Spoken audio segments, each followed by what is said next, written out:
an interesting time because I think we've had a very dour 20 years.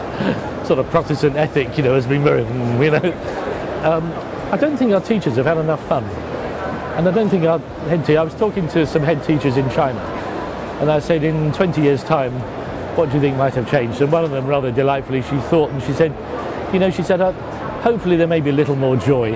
And she's right, and I think for our teachers, they're going to be teaching for the rest of their lives. That you're not going to retire, they're going to be doing this for a long time. So if they're not having a lot of fun with it, it's not delightful, they're missing something. And delightful, playful visual learning engages the children, but it engages them too.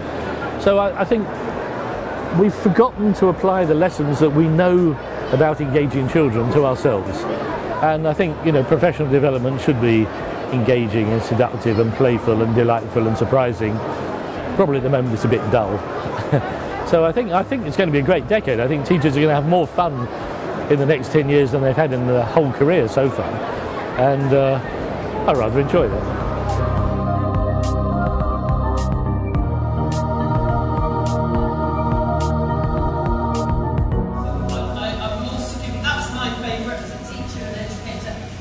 Nu är det ju så att på BETT-mässan kommer det otroligt många svenskar.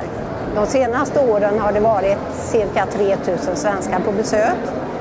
Så för Frölunda Data är det här faktiskt en av de bästa mässorna att vara på. Därför är vi här och vi visar då Mimio som är en interaktiv whiteboard-lösning, en bärbar lösning. Så man sätter en liten list på tavlan och får en vanlig whiteboard att bli en interaktiv whiteboard. Exempel på material som finns i galleriet, vi kan titta i mattemappen till exempel, så finns här ganska avancerade matteverktyg i form av flashobjekt. Jeg er ganske sikker på at veldig mange skoler vil ha tatt i bruk IKT mye mer enn vi gjør i dag. Vi har bygd noen læringsrom, rett og slett for å vise muligheter. Vi skal ikke bare snakke om behov, vi må vise noen muligheter og strekke tanken litt. Jeg er helt sikker på at veldig mange flere klasserom vil ha IKT som ganske naturlig arbeidsverktøy. Og så tror jeg at vi har barn og ungdom som har en helt annen selvsikkerhet i forhold til å kunne se hva disse verktøyene kan være til nytte for, og hva disse verktøyene ikke kan brukes til. Jeg tror at det blir veldig mye enklere for lærere å snakke om læring med entusiasme, og at man ikke nødvendigvis som lærer må kunne alt om IKT. Men man må kunne veldig mye om den samtalen og det resonementet man må gjøre sammen med sine elever. Jeg tror det vil være lettere å være lærer om 10 år, hvis vi også tillater at eleven og studenten skal få lov å være med i den diskusjonen om hva som er bra, hva som fungerer godt. Og velkommen til å ta kontakt med Senter for IKT i Norge, for vi er her på BETT for at vi driver og bygger nettverk på tvers av landegrensene. Alle landene har dette spørsmålet på sin agenda. So nowadays, you don't have to be living in a 3D world, but working with 2D technologies, with a pen, paper, a 2D mouse. You have technologies which have 3D mice. You can touch objects on the screen, you can feel them. You can produce them on 3D printers or on CNC machines. You can feel them, you can see what's happening. And it's bringing everything alive.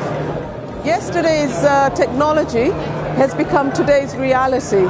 So the programs that we saw in science fiction, Star Trek and other programs where they were using 3D technologies but it was faked, has now become a reality in today's world. I'm John Reeder and I work for Texas Instruments DLP Group. We make the chip that's inside about half of the education projectors in the world today, as well as the chips that are inside many of the digital cinemas that show 3D in movie theaters. So given that, we had the idea, could we put 3D into the classroom, and would that add value to teachers to be able to teach in 3D? We thought, well, certainly it would be engaging for students. They would, kids love 3D, so they would want to see 3D.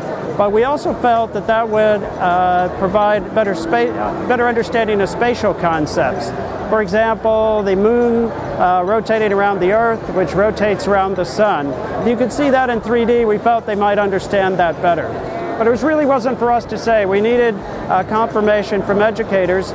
So we started talking to educators, including Catherine McCauley here at the Abbey School near Reading in the UK. I think the time is just right to engage in 3D. We have a situation where teachers have used technology, they're very confident. The children are using 3D in all sorts of environments. But for me, I look after all of the budget and the strategic development of the school. I find that the teachers can use it very easily. The pupils are learning so very well with it. The visual, they understand those visual concepts so well. And when I'm replacing my projectors, it's costing me no more money to put a 3G projector in, so the cost is very low. I also think that we're seeing that many of the manufacturers are working really hard to bring the software to us, give us a real good selection of glasses to choose from, so it's just the right time. In terms of the LIFE project, which is the research project that is being sponsored by Texas Instruments, I've helped to create it, but Dr. Anne Bamford, who is a visual literacy professor, is actually looking after the research, which helps me enormously.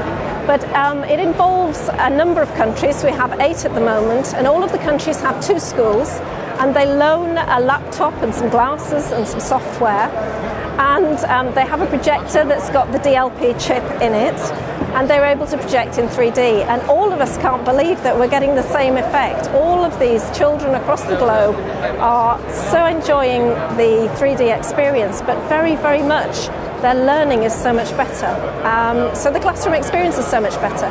But what we're focusing on is a small amount of 3D. So they use it for, say, 5 or 10 minutes, and then they have their teaching that is normal. And it's making such a difference. It's wonderful. We're just about to build a new library at school, and the 3D projector that we just saw, I think as a one-off resource in school would be fantastic.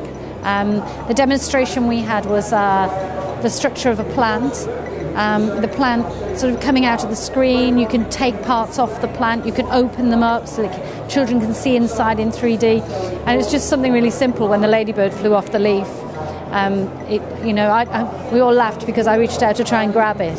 And, I'm 46 and I want to grab the ladybird. So how much will a 6-year-old want to grab the ladybird? So that's certainly something that we will look to buy if we possibly could. It's a lot of money, but it's a big investment. The most important thing for teachers and for students is to be surprised, because we've got to learn to be ready for a world that is full of surprises. And that's a big difference, because the old world, we were learning, we kind of met before curriculum. We'd open the exam paper and say, I hope there's no surprises, And the teachers would say, I hope I prepared them for everything, And that's the very opposite of what's needed. So it's a long answer to say, really, the most important thing in this century, for teachers and learners, is to be constantly astonished. Surprise won't really do it. You've got to go, I was never expecting that. And astonishment, I think, is going to be the rest of our lives.